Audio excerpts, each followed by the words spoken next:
हरियाणा के मुख्य सचिव संजीव कौशल ने प्रदेश की 100 करोड़ रुपए से ज्यादा की परियोजनाओं के क्रियान्वयन में तेजी लाने के मकसद से विभिन्न विभागों के नोडल अधिकारी नियुक्त किए हैं।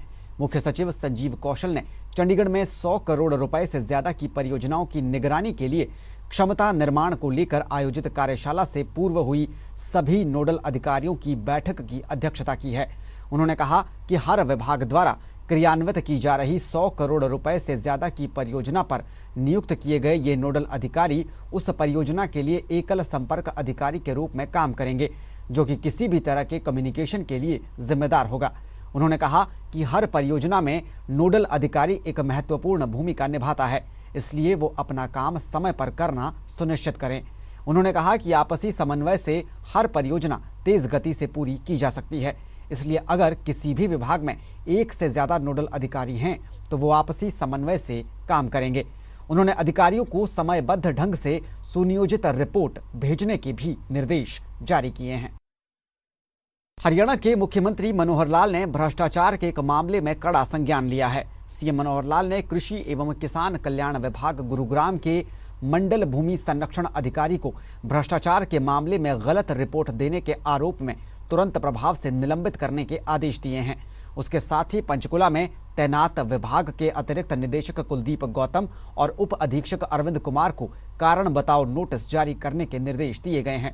मुख्यमंत्री के ओएसडी भूपेश्वर दयाल ने इस बारे में जानकारी देते हुए बताया कि इस संबंध में मुख्यमंत्री के प्रधान सचिव वी उमाशंकर की अध्यक्षता में आयोजित सीएम विंडो की बैठक के बाद उक्त पदाधिकारियों पर कार्रवाई करने और नोटिस जारी करने के निर्देश दिए गए हैं।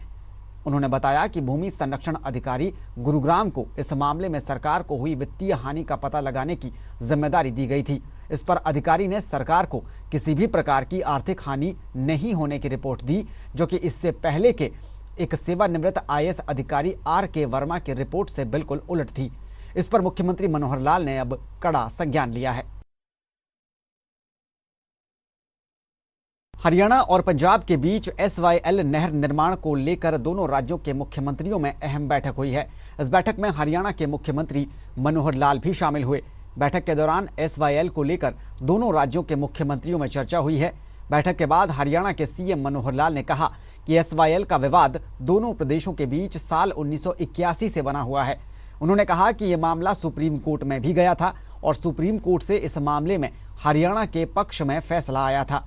इस फैसले को लागू करने के लिए 4 महीने में सुप्रीम कोर्ट ने दोनों राज्यों को एक मौका दिया था और सुप्रीम कोर्ट ने 6 सितंबर में 4 महीने के अंदर हल निकालने के लिए बैठक बुलाई थी।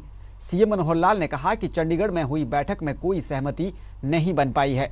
उन्होंने कहा कि हमने बैठक में हरियाणा का पक्ष रखा है और सुप्रीम कोर्ट के फैसले का हवाला देकर नहर के निर्माण की बात की है, लेकिन पंजाब इस पर सहमत नहीं हुआ है। सीएम मनोहर लाल ने कहा कि इस बैठक की जानकारी सुप्रीम कोर्ट को और केंद्रीय जल शक्ति मंत्री गजेंद्र शेखावत को दे दी जाएगी, जिसके बाद वही आगे की रणनीति पर आखिरी फैसला लेंगे।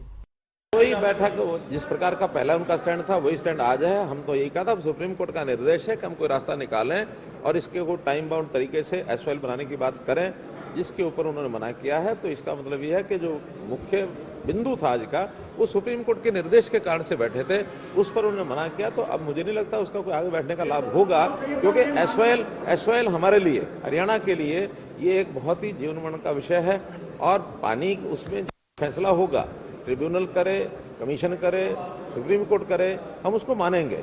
लेकिन उसके लिए भी तो आखिर एसवाईएल की जरूरत है, क्योंकि पहले भी जो 1981 में जो पानी का बंटवारा हुआ था, वो पानी भी अभी हमें नहीं मिल रहा है। जबकि राजीव लोंगोवाल में ये कहा गया था कि उस पानी का जो पहले बंटवारा उसके हिसाब से वो पानी सुनिश्चित वैसा रहना ही चाहिए। तो पानी जो पहले बंटवारा है उसके हिसाब से नहीं मिल रहा, नया जो होगा बाद का विषय। लेकिन एसवाईएल नहर बनाना ये हमारे लिए एक जीवन मरण की रेखा है।